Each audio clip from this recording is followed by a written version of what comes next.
बच्चों आज का जो लेक्चर है आरबीआई के बारे में है और हम सभी लोग आरबीआई के बारे में जानते हैं कि आरबीआई के बारे में अगर हम लोग देखें, RBI reserve bank of India. Reserve bank of India भाई हमारे भारत का देश हमारे भारत देश का क्या है, सेंट्रल बैंक है, एक भारत देश का सेंट्रल बैंक है। तो भारतीय रिजर्व बैंक ऑफ इंडिया जिसे हम लोग बोलते हैं भारतीय रिजर्व बैंक ऑफ इंडिया, ठीक है, रिजर्व बैंक ऑफ इंडिया। अब रिजर्व बैंक की जो स्थापना हुई थी, जो रिजर्व बैंक ऑफ इंडिया की स्थापना हुई थी, वो कब हुई थी? तो आपने देखा होगा कि भाई रिजर्व बैंक की स्थापना अगर हम देखें तो जो आरबीआई का एक्ट था, आरबीआई का एक्ट था, ठीक है, आरबीआई, ठीक है। तो आरबीआई का जो एक्ट था, आरबीआई एक्ट 1934 की अगर हम लोग बात करें, 1934 के अकॉर्डिंग, 1934 के अकॉर्डिंग कब 1 अप्रैल 1 अप्रैल 1935 1935 को 1935 को रिजर्व बैंक की स्थापना हुई, रिजर्व बैंक की स्थापना हुई। और उसके बाद अगर हम देखें तो इसका जो केंद्रीय कार्यालय था, जो इसका सेंट्रल कार्यालय था, वो क्या था? कोलकाता था। जो सेंट्रल कार्यालय था वो क्या था बच्चों? कोलकाता था, कोलकाता, ठीक है, कोलकाता था। सेंट्रल कार्यालय क्या था बच्चों? तो कोलकाता था। क्लियर है ना? कोलकाता। अब आगे देखते हैं, कोलकाता था, आपने देख लिया होगा कोलकाता। क्लियर? अब यहाँ पे देखें, अगर कोलकाता में स्थापित किया गया, लेकिन क्या हुआ 1937 में, 1937 में इसे इसे उस समय का जो बम्बई था वहां पे शिफ्ट कर दिया गया, जिसको हम लोग अब मुंबई बोलते हैं। हम लोग क्या बोलते हैं? मुंबई बोलते हैं। तो मुंबई में शिफ्ट कर दिया गया। तो reserve bank of India, reserve bank of India was established, कब established हुआ था बच्चों? तो was established April 1935 in accordance with the provisions of the Reserve Bank of India Act 19 Reserve Bank of India Act 1934 1934 the central office the Reserve Bank was initially, मतलब जो शुरुआत में कहाँ था, तो ये इंपॉर्टेंट है, शुरुआत में कहाँ था? कोलकाता था। शुरुआत में बच्चों कहाँ था? कोलकाता था। उसके बाद परमानेंटली कहाँ से शिफ्ट हो गया? मुंबई में 1937 में, 1937 में शिफ्ट हो गया। अब आगे देखिएगा, बहुत ही इंपॉर्टेंट क्वेश्चन है, बहुत ही इंपॉर्टेंट क्वेश्चन है।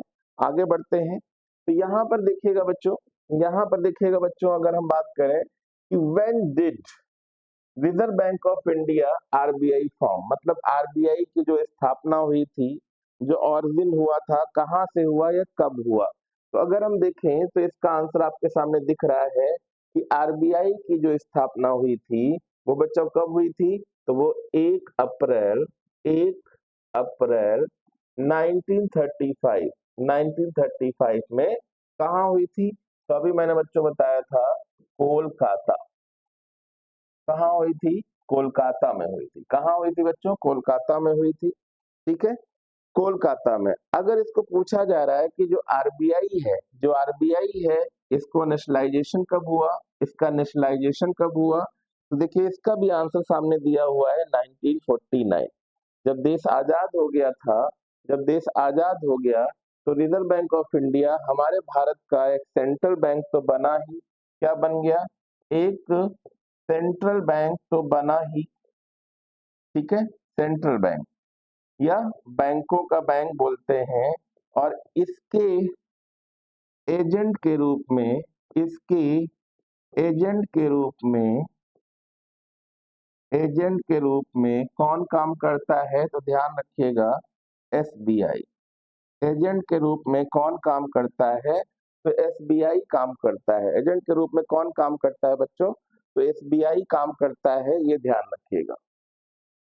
आगे देखते हैं, कुछ और इम्पोर्टेंट चीजें हैं कि where was the first first headquarter. तो अभी हम लोगों ने बताया था कि भाई फर्स्ट टाइम जो हेडक्वार्टर बनाया गया था, फर्स्ट टाइम जो हेडक्वार्टर बनाया गया था वो कहाँ बनाया गया था रिजर्व बैंक ऑफ इंडिया का? तो वो बच्चों राइट आंसर क्या हो जाएगा? कोलकाता हो जाएगा। राइट आंसर क्या हो जाएगा? कोलकाता, ठीक है, कोलकाता हो जाएगा, कोलकाता हो जाएगा, क्लियर है ना, कोलकाता हो जाएगा। अब यहाँ पे देखिए लिखा है कि भाई रिजर्व बैंक ऑफ इंडिया का जो स्थानांतरण हुआ, ऑफिस शिफ्ट हुआ, यानी मुंबई जो शिफ्ट हुआ वो कब शिफ्ट हुआ था, तो अगर हम उसकी बात करें तो 1937 में कोलकाता से जो शिफ्ट हो गया वो कहाँ शिफ्ट हो गया बच्चों, तो मुंबई में शिफ्ट हो गया, कहाँ शिफ्ट हो गया, मुंबई में शिफ्ट हो गया, क्लियर है ना। फिर लिखा है who was the first reserve bank of governor, तो देखिए बहुत ही इंपॉर्टेंट क्वेश्चन हम लेके आए हैं, बहुत ही इंपॉर्टेंट क्वेश्चन है। तो who is the first reserve bank of India, तो रिजर्व बैंक ऑफ इंडिया का जो फर्स्ट गवर्नर था, जो फर्स्ट गवर्नर था, फर्स्ट गवर्नर वो कौन था, तो सर ऑसबॉर्न स्मिथ थे, सर ऑसबॉर्न स्मिथ थे, सर ऑसबॉर्न स्मिथ थे, सर ऑसबॉर्न स्मिथ थे, क्लियर है ना, सर ऑसबॉर्न स्मिथ थे। अब आगे बढ़ते हैं, आरबीआई गवर्नर लिस्ट, अब आरबीआई के गवर्नर की हम लिस्ट देख लेते हैं एक बार, कि सर ऑसबॉर्न स्मिथ देखिए हमारे पास क्या थे भाई, ये पहले गवर्नर थे, ये पहले गवर्नर थे, फर्स्ट गवर्नर थे। जो फर्स्ट गवर्नर थे बेटा, जो फर्स्ट गवर्नर थे वो कब से कब तक बने, फर्स्ट गवर्नर थे वो कब से कब तक बने, तो 1/4/1935 से 30/6/1937 तक ये फर्स्ट गवर्नर बने। दूसरे गवर्नर कौन थे, तो दूसरे गवर्नर थे बेटा sir James Taylor, sir James Taylor थे 1/7/1937 से लेकर 17/2/1943 तक बने। तीसरे गवर्नर कौन थे, तीसरे तो वो थे आपके सीडी देशमुख, तो कई सारे आपने करेंसी में नोट में इनका नाम देखा होगा कि सीडी देशमुख का सिग्नेचर आपने जरूर देखा होगा। तो 11/8/1943 से 30/6/1949 तक ये तीसरे गवर्नर के रूप में बने, ठीक है। इनका नाम भी देखा होगा सर बेंगल रामा राव, कई बार सिग्नेचर इनका राव नाम से देखा होगा। तो 1/7/1949 से लेकर 14/1/1957 तक ये चौथे गवर्नर के रूप में बने।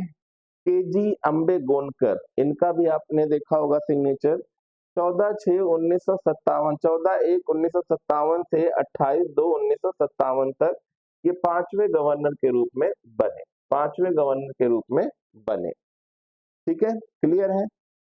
फिर है एच बी अयंगर, ये 1957 से 1962 तक बने, बाकी डेट लिखी हुई है ध्यान रखिएगा। ये कौन से थे, छठे गवर्नर थे, ठीक है, पहला दूसरा तीसरा चौथा पांचवा ये आपके छठे गवर्नर थे। फिर लिखा है पीसी भट्टाचार्य, ये 1962 से लेकर 1967 तक बने, 5 साल का कार्यकाल होता है। फिर है एल के झा, ठीक है, ये सातवें गवर्नर के रूप में बने। फिर है एल के झा जो 67 से लेकर 70 तक बने, ये आठवें गवर्नर के रूप में बने थे। फिर है बी एन अद्राकर, ये 1970 से 70 ज्यादा दिन के लिए नहीं बने थे, ठीक है, ये नवे गवर्नर के रूप में आते हैं। फिर उसके बाद आता है एस जगन्नाथ, एस जगन्नाथ आता है, तो ध्यान रखिएगा 16/6/1970 से लेकर ये 75 इन्होंने कार्यकाल पूरा किया और 10वें गवर्नर के रूप में, 10वें गवर्नर के रूप में पहचाने गए, ठीक है। नेक्स्ट है, नेक्स्ट है यहाँ पर देखिए एनसी सेन गुप्ता, इनका कार्यकाल क्या था, तो 75 से 75, इनका भी किसी कारणवश ज्यादा दिन नहीं चला, ठीक है, 11वें गवर्नर थे। फिर आता है 12वें गवर्नर के रूप में देखें तो के आर पुरी, के आर पुरी 1975 से लेकर 1977 तक। फिर उसके बाद आता है नरसिम्हन, एम नरसिम्हन, जिनका कार्यकाल 77 से 77, इनका भी कम ही चला, ठीक है। फिर है आईजी पटेल, इनका भी सिग्नेचर आपने देखा होगा, 77 से 82 तक ये 14 नंबर के गवर्नर बने, ठीक है। फिर आता है मनमोहन सिंह जो 10 साल तक प्रधानमंत्री भी रहे, ठीक है, तो ये 15वें नंबर के, अगर क्वेश्चन कभी आ जाए कि 15वें नंबर के गवर्नर कौन थे, तो वो मनमोहन सिंह थे। मनमोहन सिंह गवर्नर के रूप में काम कर चुके हैं, फाइनेंस मिनिस्टर के रूप में भी काम कर चुके हैं और देश के प्रधानमंत्री के रूप में भी शपथ ले चुके हैं और 10 साल तक रहे। फिर उसके बाद आता है ए घोष, ये भी 85 से 85 के आसपास ही रहे, 16वें नंबर पे। फिर है आर एन मल्होत्रा, ये 85 से 90 तक इन्होंने कार्यकाल पूरा किया। फिर है वेंकट रमन, 90 से लेकर 92 तक 18वें रहे। सी रंगराजन, इनका तो पक्का आपने देखा होगा 10 की नोट में, 20 की नोट में, ठीक है। 92 से लेकर 97 तक 19वें बने। विमल जलान 22/11/1997 से 2013 तक, तो 2003 तक तो ये 20वें बने। फिर है वाई बी रेड्डी, 2008 तक 3 से ये 21वें थे। फिर है डी सुब्बा राव, 2008, ठीक, डी सुब्बा राव। फिर उसके बाद तो आप जानते हो कौन कौन बने, सुब्बा राव के बाद पटेल, शक्तिकांत दास, ऐसे सारे नाम सुने होंगे। तो यहाँ पे देखिए, who is the first Indian RBI governor, तो ये भी बहुत मोस्ट इंपॉर्टेंट क्वेश्चन है कि सबसे पहले जो इंडियन आरबीआई गवर्नर थे, इंडियन मतलब भारतीय, तो ये आपका बहुत ही इंपॉर्टेंट क्वेश्चन है, बहुत ही इंपॉर्टेंट क्वेश्चन है। सीडी देशमुख, क्या नाम है इनका, सीडी देशमुख नाम है, ध्यान रखिएगा। फिर लिखा हुआ which commission recommended the formation of reserve bank of India, मतलब किस किस जो कमेटी थी, कौन सा कमीशन था जिसने formation of reserve bank of India, एक रिजर्व बैंक ऑफ इंडिया, एक केंद्रीय बैंक की स्थापना के लिए कमेटी बनाई गई थी, वो थी Hilton young commission. Hilton young commission, जिसको रॉयल कमीशन के नाम से भी जाना जाता है, जिसको रॉयल कमीशन के नाम से भी जाना जाता है। Which is the central Bank of India, which is the central Bank of India, RBI. Agent के रूप में कौन काम करता है, एसबीआई, ठीक है, ध्यान रखिएगा, ध्यान रखिएगा, इंपॉर्टेंट क्वेश्चन है। अब लिखा है which bank is known as bankers bank, तो देखो बैंकों का बैंक किसे बोला जाता है, तो बैंकों का बैंक बेटा आरबीआई को ही तो बोला जाता है, रिजर्व बैंक ऑफ इंडिया को ही बोला जाता है।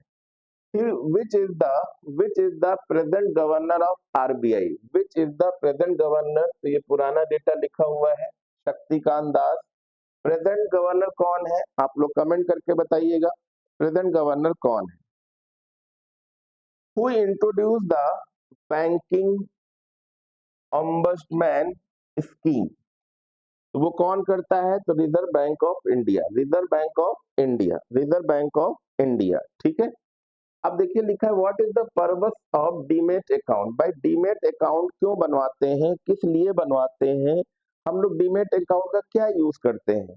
तो भाई डीमेट अकाउंट जो है, demat account is a safe and convenient means of holding securities just like a bank account is the for fund, ठीक है।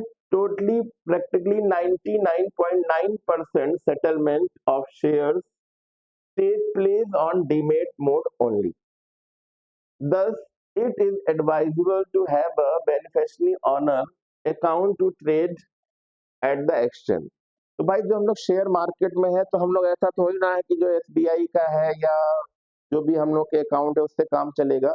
उसके लिए ट्रेड करने के लिए, शेयर मार्केट में एंटर करने के लिए, शेयर मार्केट में अपना फंड रिलीज करने के लिए हम लोग अपना एक डीमेट अकाउंट बनाते हैं, जिसका काम ही है शेयर मार्केट में, ध्यान दीजिएगा। अब लिखा हुआ है कि how does the reserve bank estimate the demand for bank note, ठीक है।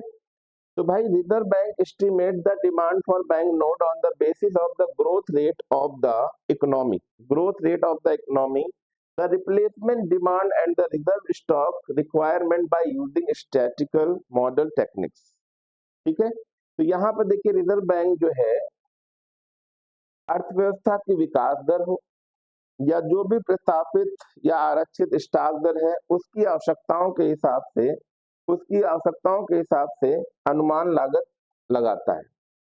अब देखिए लिखा है what is the role of reserve bank of India in currency management, भाई करेंसी मैनेजमेंट के रूप में रिजर्व बैंक ऑफ इंडिया का क्या रोल है। तो भाई देखिए रिजर्व बैंक, हिंदी में भी लिखा हुआ है, इंग्लिश में लिखा है, reserve bank derives its role in currency management from the reserve bank of India act 1934। The Reserve Bank manage currency in India. The government, on the advice of the Reserve Bank, decide on various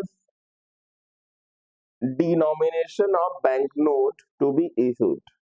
The Reserve Bank also coordinate with the government in the designing of banknote, including the security feature. The Reserve Bank estimate the equity of banknote that the likely to be need denomination wise the accordingly place indent with the various printing presses. The banknote received from bank and currency chest and examined and the those fit for circulation are these reissue and the other. ठीक है, तो यहाँ पे देखिए लिखा है 1934 से मुद्रा प्रबंधन में अपनी भूमिका प्राप्त करता है। रिजर्व बैंक भारत में मुद्रा का प्रबंधन करता है, मतलब करेंसी का मैनेजमेंट करता है। रिजर्व बैंक की सलाह पर जारी किए जाने वाले बैंक नोटों के विभिन्न मूल्य वर्गों पर निर्णय लेती है। ठीक है, रिजर्व बैंक सुरक्षा विशेषताओं सहित बैंक नोटों की डिजाइनिंग में भी सरकार के साथ समन्वय करती है। भाई बैंक का डिजाइन क्या रहेगा, कलर क्या रहेगा, सारी चीजों को देखता है। रिजर्व बैंक उन बैंक नोटों की मात्रा का अनुमान लगाता है जिनकी आवश्यकता मूल्य वर्ग वार होने की संभावना है। ठीक है, और तदनुसार विभिन्न प्रिंटिंग प्रेसों को इंडेंट करता है कि बैंकों करेंसी चेक से प्राप्त बैंक नोटों की जांच की जाती है और जो चलन के लिए उपयुक्त होते हैं उन्हें फिर से जारी किया जाता है और गंदे कटे फटे नोट फिर से वापस कर दिए जाते हैं। ठीक है, तो ये चीज ध्यान रखिएगा। अब जैसे यहाँ पर कुछ क्वेश्चन है कि कैसे क्वेश्चन आते हैं कि भाई फॉरेन करेंसी है, फॉरेन करेंसी कन्वर्टेबल बॉन्ड्स। ठीक है, तो राइट आंसर क्या होगा, बेसल के अकॉर्डिंग। बेसल के अकॉर्डिंग इसको हम लोग देखते हैं। फिर लिखा है एक्सपेंड द टर्म FRBM।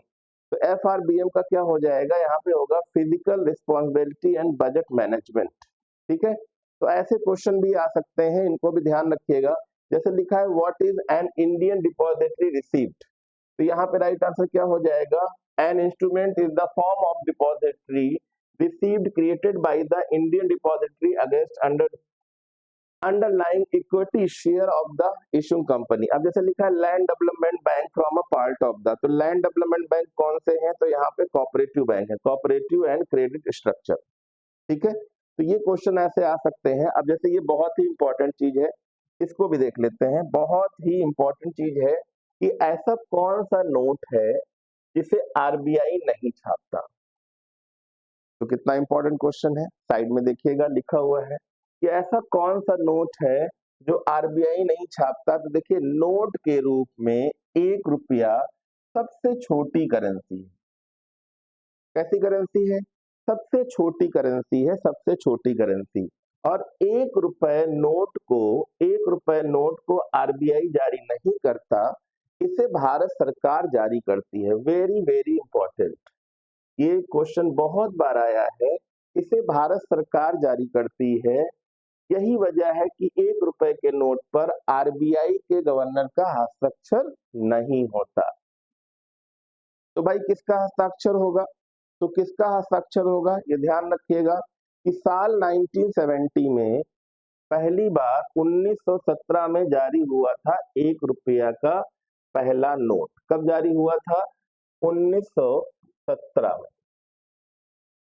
1 रुपए के पहले नोट की प्रिंटिंग 30 नवंबर 1917 को हुआ था, पर जो पहला नोट था उस पे किंग जॉर्ज पंचम की तस्वीर थी। किसकी तस्वीर थी, जिसके नीचे अंडरलाइन कर रहे हैं वो ध्यान रखिएगा, किंग जॉर्ज पंचम की तस्वीर थी।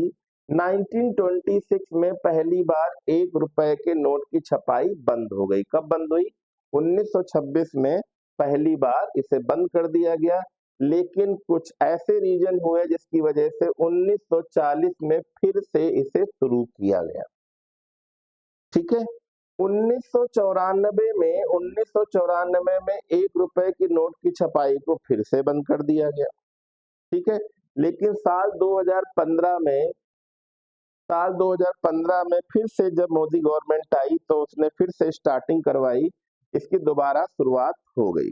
ठीक है, तो इस पे हस्ताक्षर किसके होते हैं, किसके हस्ताक्षर होते हैं बच्चों बताओ, जो भारत सरकार जारी करती है।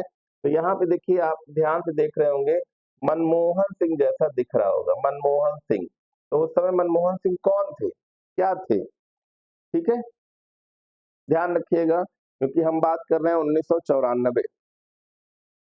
तो देखिए भारतीय करेंसी का प्रतीक क्या है? तो भारतीय करेंसी का जो प्रतीक है वो क्या है? तो भारतीय करेंसी का नाम भारतीय रुपया, ठीक है, INR है, भारतीय रुपया है, INR। क्या नाम है? INR। भारतीय रुपए का जो प्रतीक है वो क्या है? तो आपने देखा होगा ऐसे बना हुआ है, ठीक, फिर इसको बीच में ऐसे काटा गया है, ऊपर बना दिया गया है। यह डिजाइन किसने बनाई थी? तो यह देवनागरी अक्षर जो रा है और लैटिन के बड़े अक्षर आर अक्षर के समान है। इस पे बहुत पहले एक इनाम भी रखा गया था जिसको जीता था किसने? 15/7/2010 में, 15/7/2010 में, 15/7/2010 में एक कंपटीशन रखी गई थी कि इस करेंसी को या इस सिंबल को कैसे बनाया जाए, इस सिंबल को कैसे बनाया जाए, इस सिंबल को कैसे बनाया जाए। तो ये किसके द्वारा बनाया गया था? तो एक IITian थे जिनका नाम था श्री उदय कुमार। क्या नाम था बच्चों? श्री उदय कुमार। श्री उदय कुमार उनका नाम था, श्री उदय कुमार इनका नाम था। क्लियर है ना? श्री उदय कुमार द्वारा यह चिन्ह सुझाया गया। प्रतियोगिता का आयोजन भारत सरकार द्वारा ही किया गया था। ठीक है, तो भारत का जो सबसे बड़ा बैंक है, भारत का अगर हम देखें, भारत का जो सबसे बड़ा बैंक है वो कौन है? ठीक है, तो भारत का सबसे बड़ा बैंक कौन सा है? तो ध्यान रखिएगा, भारत का सबसे बड़ा bank state bank of India है। स्टेट बैंक भारत का सबसे बड़ा राष्ट्रीयकृत बैंक है, पर इसका पहले इसके नाम था imperial bank of India. Imperial bank of India नाम था, जो कई सारी मतलब 3 प्रेसिडेंसी बैंकों को जोड़ के बनाया गया था, जैसे बैंक ऑफ मद्रास वगैरह सुना होगा, बैंक ऑफ बंगाल, कुछ इस तरह से। यह भारत का सबसे बड़ा सार्वजनिक क्षेत्र का बैंक है, पब्लिक सेक्टर का बैंक है। संपत्ति के मामले में इसकी बाजार हिस्सेदारी 23% है।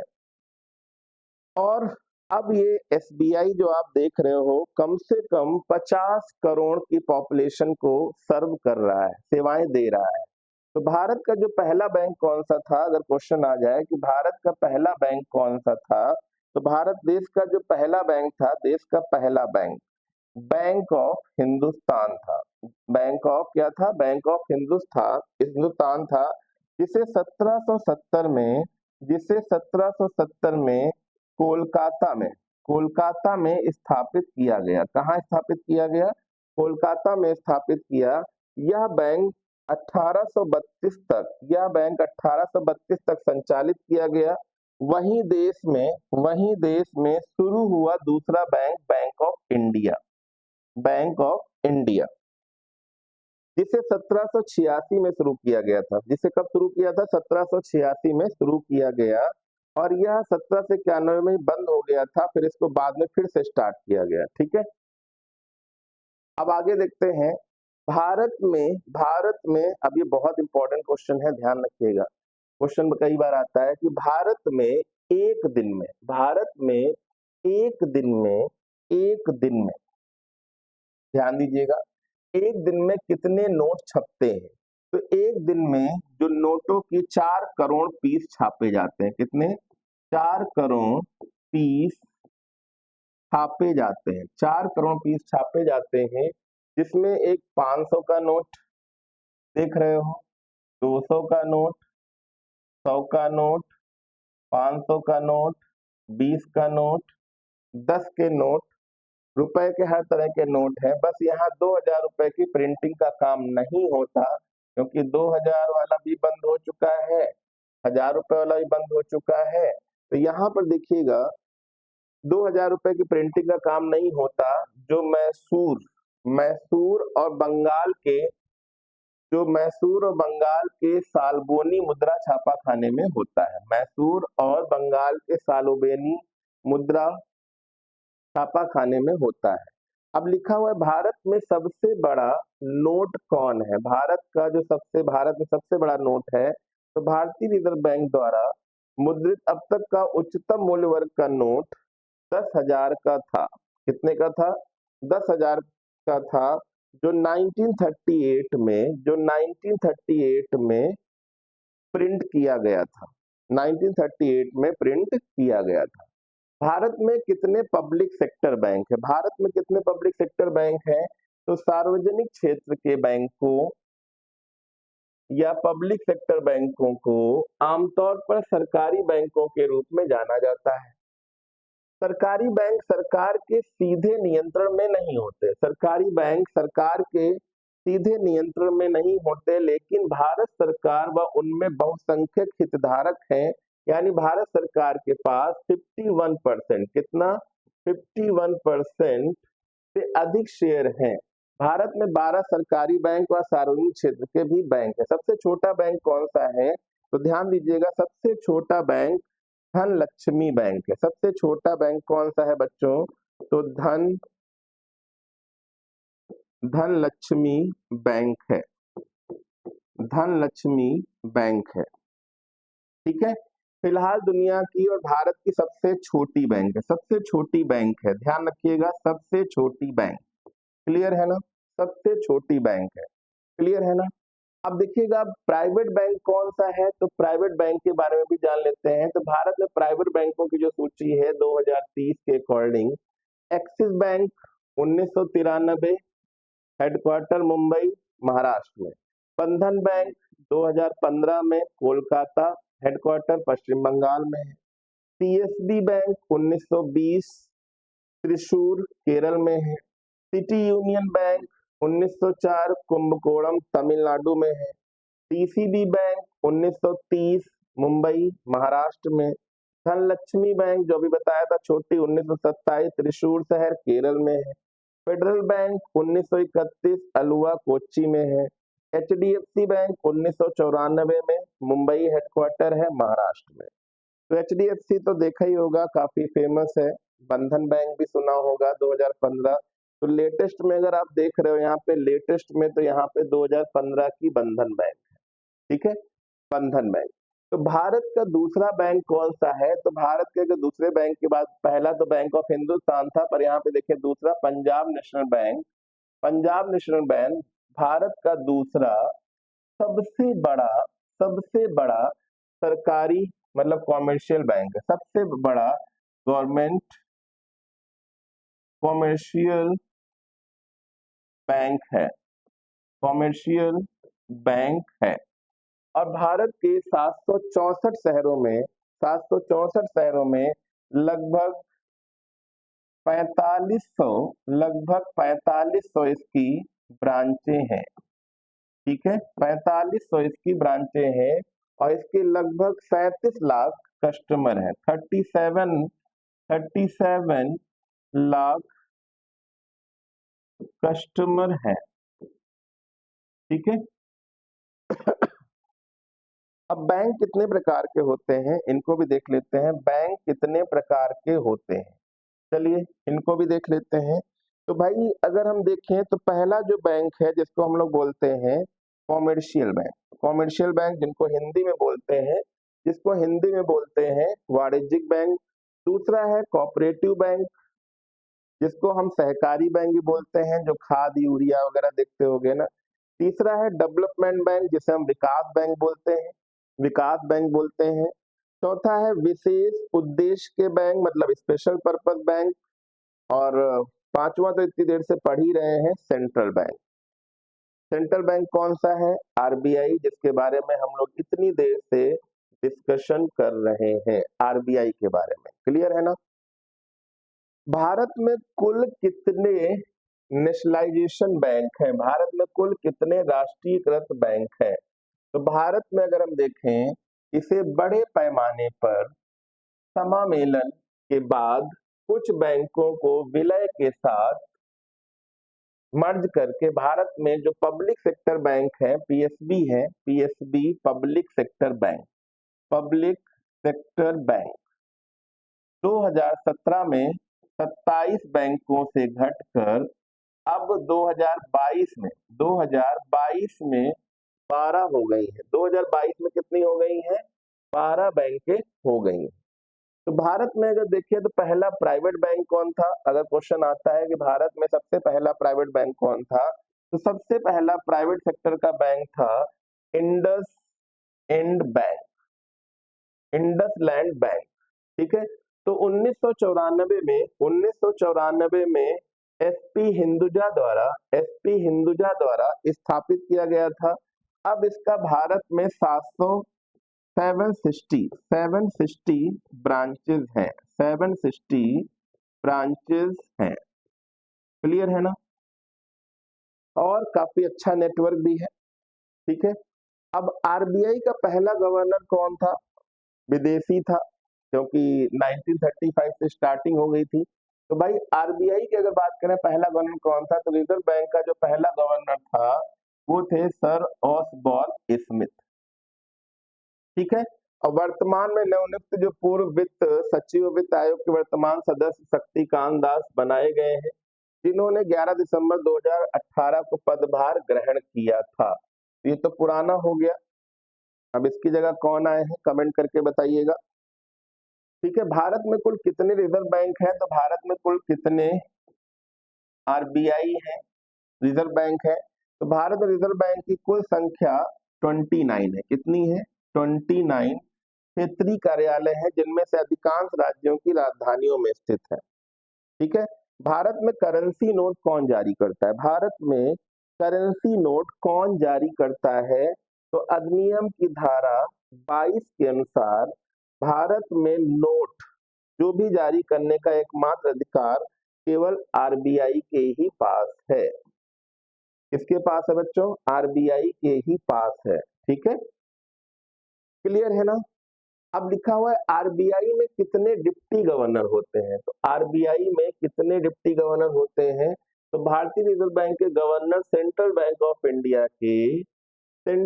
ऑफ इंडिया के मुख्य कार्यकारी अधिकारी और इसके केंद्रीय निदेशक मंडल के पदेन अध्यक्ष होते हैं, पदेन प्रेसिडेंट होते हैं। वर्तमान में आरबीआई के 4 डिप्टी गवर्नर हैं, 4 डिप्टी गवर्नर हैं, और वे 4 उपराज्यपाल BP Kanungo, doctor MD Patra, M Rajeshwar Rao और एम के जैन है। जबकि आरबीआई के हाल के गवर्नर श्री शक्तिकांत दास है। कौन है, शक्तिकांत दास है। अब देखिए लिखा है कि भारत में सबसे पहले कितने बैंकों का राष्ट्रीयकरण हुआ, वेरी इंपॉर्टेंट क्वेश्चन है। कितने बैंकों का राष्ट्रीयकरण हुआ, तो 1969 में इंदिरा गांधी ने 14 निजी बैंकों का, 14 जो प्राइवेट बैंक थे उनका राष्ट्रीय नेशनलाइजेशन किया, और उनमें Central Bank of India, Punjab National Bank, Bank of Baroda, Dena Bank, UCO Bank, Canara Bank, United Bank, Syndicate Bank, Union Bank of India, Allahabad Bank, Indian Bank, Indian Overseas Bank और बैंक ऑफ महाराष्ट्र शामिल है। तो ये 14 नेशनलाइजेशन बैंक थे, जो प्राइवेट बैंक था, जिनका nationalisation Indira Gandhi ने कब कर दिया था, 1969 में। कब कर दिया था, 1969 में। रिजर्व बैंक के पास कितना पैसा है, very good question. Reserve bank के पास कितना पैसा है, चलिए ध्यान देते हैं। तो आरबीआई के पास कुल 41 लाख करोड़, 41 लाख करोड़ रुपए की संपत्ति है। आरबीआई के रिजर्व के 4 अहम पार्ट होते हैं, कि एक हिस्सा क्या होता है, कॉन्टिजेंसी फंड कहलाता है, यानी वो फंड जो आपात स्थिति में काम आए, वो फंड जो आपात स्थिति में काम आए। अभी तक इस फंड में 2.3 लाख करोड़ रुपए हैं। अब लिखा है बारोइंग, एक्सेप्टिंग, नेगोशिएटिंग और कोडिंग। ठीक है, तो यहाँ पर देखिए 4 अहम हिस्से होते हैं, burrowing, accepting, negotiating and coding. अब भारत के अंतिम वायसराय कौन थे, तो भाई लॉर्ड माउंटबेटन 1947 से 48 स्वतंत्र भारत के अंतिम वायसराय और पहले गवर्नर जनरल भी थे। तो ये वो गवर्नर नहीं है जो बैंक की हम लोग बात कर रहे हैं, ये भारत के थे, ये भारत के थे। ठीक है। अब लिखा है भारत का सबसे बड़ा प्राइवेट बैंक कौन था, तो भारत का सबसे बड़ा अगर पूछा जाए प्राइवेट बैंक कौन सा है तो एचडीएफसी बैंक भारत के सबसे बड़ा प्राइवेट क्षेत्र का बैंक है। एचडीएफसी बैंक की स्थापना एचडीएफसी बैंक की स्थापना अगस्त 1994 में हुआ था, अगस्त 1994 में हुआ था। क्लियर है ना। अब लिखा है पैसा कहाँ छापा जाता है, पैसा कहाँ छापा जाता है, चलिए देखते हैं। तो सरकारी स्वामित्व वाली प्रेस जैसे सबसे नंबर 1 कौन है, नासिक, पश्चिमी भारत, नासिक। दूसरी कौन सी है, देवास, मध्य भारत। ठीक है। दो और है, मैसूर, दक्षिण भारत। और चौथी कौन सी है, साल्बोनी, पूर्वी भारत, पश्चिम बंगाल। तो भारत सरकार के स्वामित्व वाली 4 टकसालों में जहां पे रुपए छपते हैं उनको प्रेस बोलते हैं, और जहां पे सिक्के छपते हैं उनको ध्यान दीजिएगा टकसाल बोलते हैं। क्या बोलते हैं उनको, बेटा टकसाल बोले जाते हैं। तो टकसाल कहाँ कहाँ पे है, टकसाल तो एक मुंबई हो गया, दूसरा हैदराबाद हो गया, तीसरा कलकत्ता हो गया, चौथा आपका कहाँ हो गया, नोएडा हो गया। चौथा कहाँ हो गया, तो नोएडा में स्थित है। चौथा कहाँ है, नोएडा में स्थित है। अब लिखा बैंक का हिंदी में क्या अर्थ होता है, मतलब बैंक उस फाइनेंशियल ऑर्गेनाइजेशन को कहते हैं जो जनता से धनराशि जमा करने तथा जनता को ऋण देने का काम करता है। लोग अपनी जो सेविंग राशि को सुरक्षा की दृष्टि से अथवा ब्याज कमाने के हेतु से संस्थाओं में धनराशि जमा करते हैं और आवश्यकता अनुसार समय समय पर निकाल लेते हैं। ठीक है। अब लिखा रिजर्व बैंक गवर्नर की नियुक्ति कौन करता है, वेरी इंपॉर्टेंट क्वेश्चन है, वेरी इंपॉर्टेंट क्वेश्चन। भारतीय रिजर्व बैंक, ठीक है, भारतीय रिजर्व बैंक अधिनियम 1934 की धारा 8 सेक्शन 1 के अनुसार, सेक्शन 1 के अनुसार केंद्रीय वित्त मंत्री की सिफारिश पर, केंद्रीय वित्त मंत्री की सिफारिश पर प्रधानमंत्री कार्यालय मतलब पीएमओ के द्वारा आरबीआई गवर्नर की नियुक्ति की जाती है। पीएमओ के द्वारा आरबीआई गवर्नर की नियुक्ति की जाती है। ये ध्यान रखिएगा, पीएमओ के द्वारा आरबीआई गवर्नर की नियुक्ति की जाती है। अब लिखा है एचएसबीसी होल्डिंग्स। तो भाई देखिए यह कुल संपत्ति के हिसाब से पूरी दुनिया में कौन सा बैंक है, तो पूरी दुनिया में अगर पूछा जाए तो पूरी दुनिया में एचएसबीसी है। पूरी दुनिया में कौन है, एचएसबीसी होल्डिंग्स। ठीक है, एचएसबीसी यह कुल संपत्ति के हिसाब से दुनिया के सबसे बड़े बैंकों में से एक है, और इसका परिचालन, इसका जो परिचालन है वो कहाँ होता है, तो इसका परिचालन 64 बैंकें अलग अलग है। देखिएगा इसका परिचालन कहाँ हो रहा है, 64 से अधिक देशों में है। और एचएसबीसी खुदरा और कॉमर्शियल बैंक धन मतलब मनी मैनेजमेंट, निवेश मैनेजमेंट और वित्तीय उत्पादों सेवाओं की विस्तृत श्रृंखला प्रदान करता है एचएसबीसी। ठीक है, हांगकांग संघाई बैंकिंग कारपोरेशन। क्लियर है ना, क्लियर है ना। अब देखिएगा भारत का सबसे सुरक्षित बैंक कौन सा है, तो भारत का सबसे सुरक्षित बैंक है डीबीएस बैंक इंडिया। तो एशिया में मनी द्वारा जो इंडिया बेस्ट इंटरनेशनल बैंक 2021 के रूप में मान्यता दी गई है। 2020 में न्यूयॉर्क स्थित व्यापार प्रकाशन ग्लोबल फाइनेंस द्वारा डीबीएस को लगातार, किस बैंक को, डीबीएस को लगातार एशिया में सबसे सुरक्षित बैंक नामित किया गया है। भारत का सबसे नंबर 1 बैंक कौन सा है, तो भारत का सबसे number 1 state bank of India है, मतलब एसबीआई। एसबीआई जो आरबीआई के एजेंट के रूप में काम करती है, आरबीआई के एजेंट के रूप में काम करती है, भारत का सबसे बड़ा बैंक माना जाता है। इसे भारत का सबसे बड़ा बैंक मानने की कई वजह है, जैसे इसका रेवेन्यू, इसका प्रॉफिट, इसकी ब्रांचें और ग्राहकों की संख्या। इस समय ग्राहकों की संख्या 50 करोड़ से भी ऊपर पहुंच चुकी है, 50 करोड़ से भी ऊपर पहुंच चुकी है। तो भारत में सबसे बड़े विदेशी बैंक कौन कौन से हैं? तो चलिए देखिएगा, नाम लेते हैं। नंबर 1 विदेशी बैंक का नाम है बैंक ऑफ अमेरिका। क्या नाम है? Bank of America, Doha bank, Deutsche bank, Citi bank. अब बैंक ऑफ इंडिया प्राइवेट हो गई है क्या? तो देखिए, वित्त मंत्री निर्मला सीतारमण ने चालू मतलब जो फाइनेंशियल ईयर के लिए बजट पेश करते हुए वित्त वर्ष 2022 में आईडीबीआई बैंक के साथ 2 सरकारी बैंकों का निजीकरण की घोषणा कर दी है।